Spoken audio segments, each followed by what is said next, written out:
এই গরমত কুরবানির গোস্ত খাই খাই মুখলা তো সিজে গিয়ে আজ ভেলে দিন পর পেলকা রাঁধছু। সলকা পেলকা যে যেটা কহেন, সলকা কহেন না পেলকা কহেন। এই যে সলকা পেলকা রান্ধা হয় আমার, সাথে করিম শীতলের ভর্তা আর পেলকা। তাহলে কত মজা হবে বুঝো। এটা করিম শীতলের ভর্তা আর এই যে পেলকা আর শীতলের ভর্তার যে কত টেস্ট, যারা খায় তারাই কহবা পারবে। তোমার কমেন্ট করে না লিখে না জানেন তোমার কেমন লাগে। মুখ তো খুবই ভাল লাগে। আজ তো মনে করছে যে ভাতের চালে খুদি বেশি দিবা হবে। এই সলকা আর পেলকার যে টেস্ট, যারা খায় তারাই বুঝে এটার টেস্ট।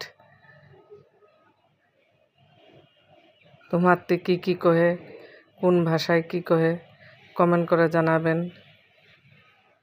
তোমার কেমন লাগে ওটাও কমেন্ট করে জানাবেন। এই যে শীতলের ভর্তা আর পেলকা।